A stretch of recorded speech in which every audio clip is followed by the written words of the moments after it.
etiquette of religion. Good manners, courtesy, respect. Good manners, courtesy, respect. Good manners, etiquette of religion. Etiquette of religion. Alhamdulillahi Rabbil Alameen wassalatu wassalamu ala Sayyidil Anbiya'i wal Mursaleen. Amma ba'd, fa'a'udhu billahi minash shaitanir rajeem. Bismillahir Rahmanir Rahim.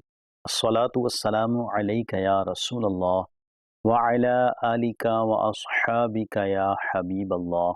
As-salatu wassalamu alayka ya Nabiyallah wa ala alika wa ashabika ya Nurallah.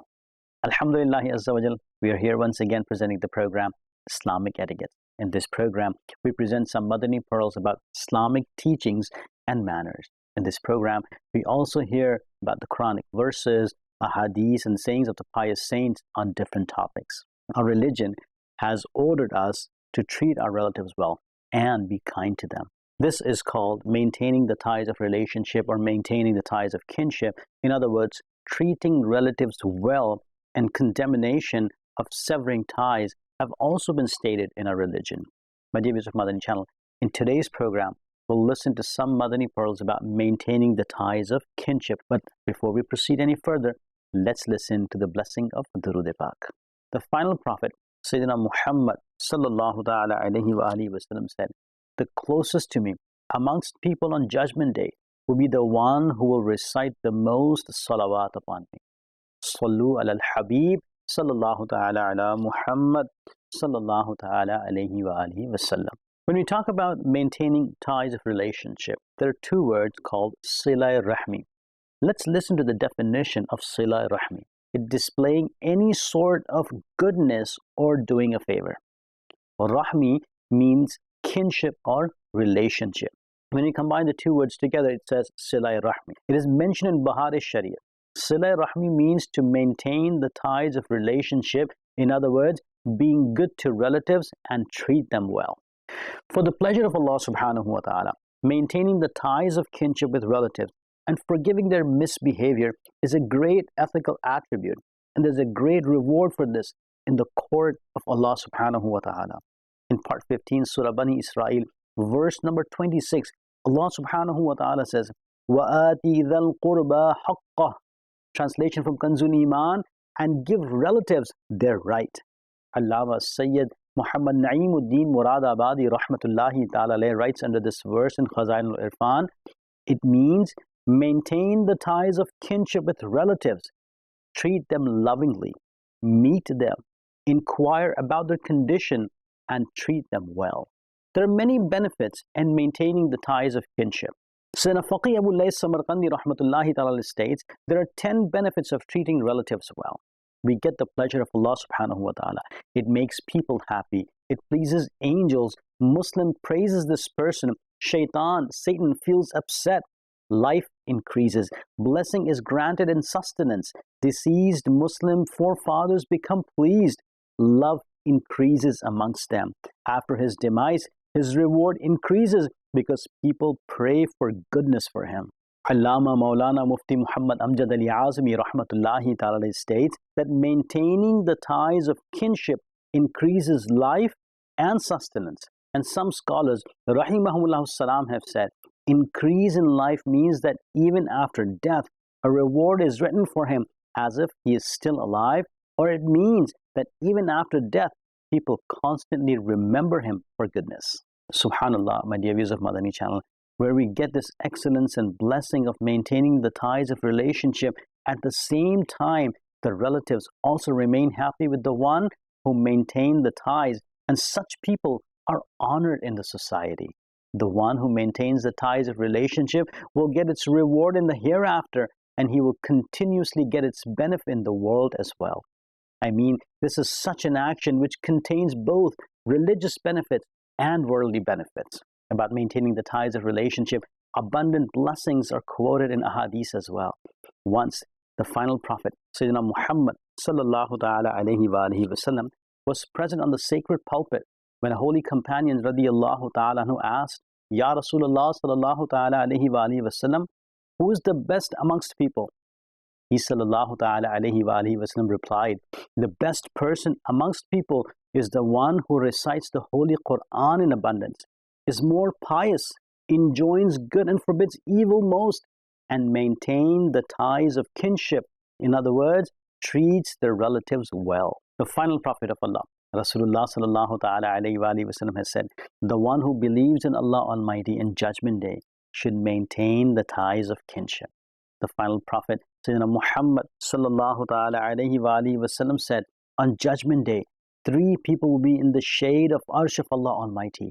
One of them is the one who maintains the ties of kinship. We should always try to maintain ties with our relatives.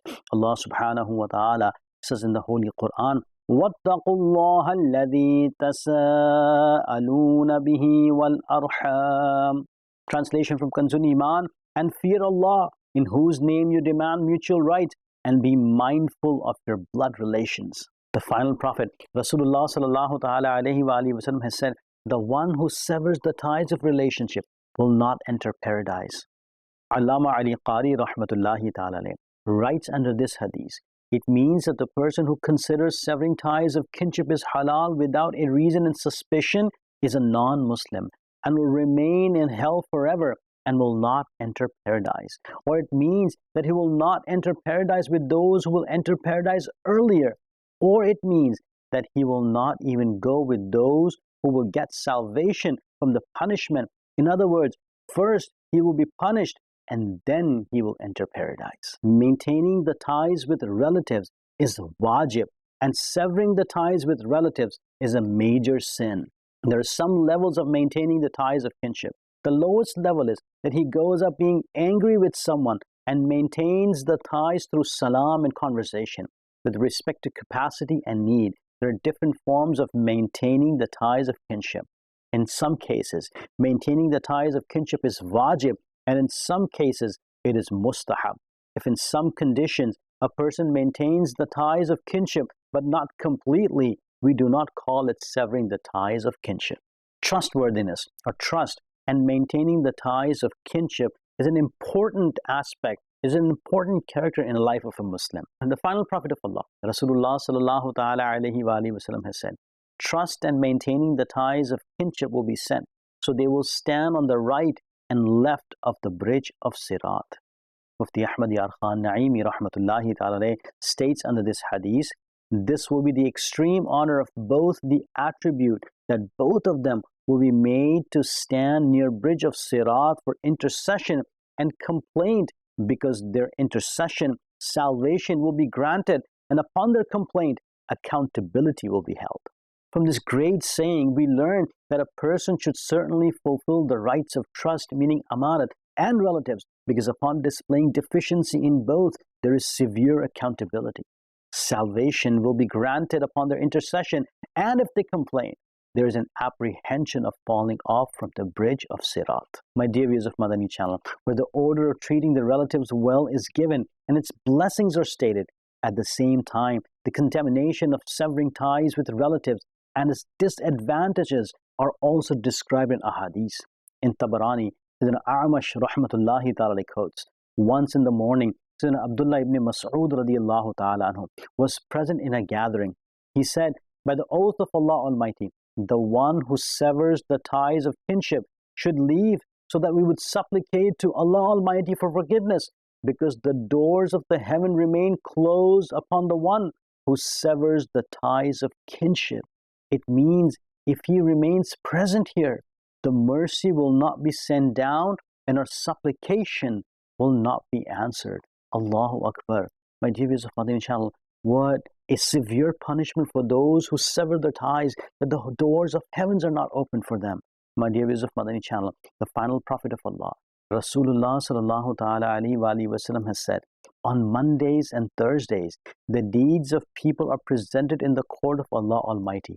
Hence, Allah Almighty forgives everyone except those who bear enmity and sever the ties of kinship. Allahu Akbar. Similarly, there's a parable about the one who severed the ties of kinship with the pious saints have been narrated. Sayyidina Yahya ibn Sulaym rahmatullahi ta'ala states, in Makkah, there was a pious person from Khurasan. People used to keep their trust, meaning their valuable possessions, with him. A person entrusted 10,000 ashrafis or gold coin to him and set out on a journey. When he came back from the journey, the Khurasani person had passed away. He asked his family and the children about his valuables. They said, "We do not know anything about it." The person asked the scholars of Makkah, "What should I do?" The scholars said, "We hope that this Khurasani person is destined for paradise. You should do one thing. After the passage of half of a night or 1/3 of it, go to the well of Zamzam and call out his name and ask him." He did this for 3 nights but did not receive any reply. Then he got back to the scholars and told them about it. The scholars said, "We fear that probably your friend is not the one who's destined for paradise." The scholars advised him, "Go to Yemen. There is a well in a valley named Barhut. Go there and give him the same call." He did the same. Hence, upon the first call, he replied, "I buried it in so-and-so corner of my house. I did not tell even to my family. Go to my son and dig that place. You will find it." Hence, he did that and found his well. While he was asking about his valuables, he asked him, "You are a very pious person. How did you get here?"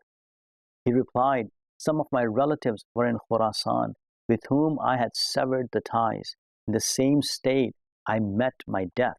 Therefore, Allah Almighty afflicted me with this punishment, and I was sent to this place." My dear viewers of Madani Channel, there are different ways of treating relatives well. Example, giving them a gift, and if they need your help in a matter, helping them in that matter, saying salam to them, visiting them, sitting with them, speaking to them, and treating them with kindness. My dear viewers of Madani Channel, suppose that our relatives did not visit us out of laziness or because of any reason, or did not invite us to their house. In fact, they openly mistreated us. Even then, being generous, we should maintain our relationship. Sayyidina Ubay bin Ka'b radiyallahu ta'ala anhu narrates that the Holy Prophet sallallahu ta'ala alayhi wa alihi wasallam said, "The one who loves a palace being built for him in paradise and his ranks being elevated should forgive the one who oppresses him, grant the one who keeps him deprived, and maintain the ties with the one who severs ties with him." Subhanallah, what a great reward for those who maintain the ties of kinship with relatives who sever their ties, that Allah subhanahu wa ta'ala built a palace for them in paradise. Anywhere, whether anyone treats us well or not, we should continue to treat them well. It is mentioned in hadith of Musnad Imam Ahmad ibn Hanbal that the most superior charity is the one which is given to the relative who hides his enmity. My dear viewers of Madani Channel, it is clear from these ahadiths how important it is to treat the relatives well. We also discuss its religious and worldly benefits in today's program. We should also treat our relatives well. If Allah subhanahu wa ta'ala wills, we will get a lot of happiness and peaceful life. May Allah subhanahu wa ta'ala enable us to treat our relatives well and grant us His blessings as well. Ameen. Bijahin Nabil Ameen. Sallallahu ta'ala alayhi wa alihi wa sallam. Sallu ala al-Habib. Sallallahu ta'ala ala Muhammad. Sallallahu ta'ala alayhi wa alihi wa sallam. Etiquette of religion, good manners, courtesy, respect, good manners, courtesy, respect, good manners, etiquette of religion, etiquette of religion.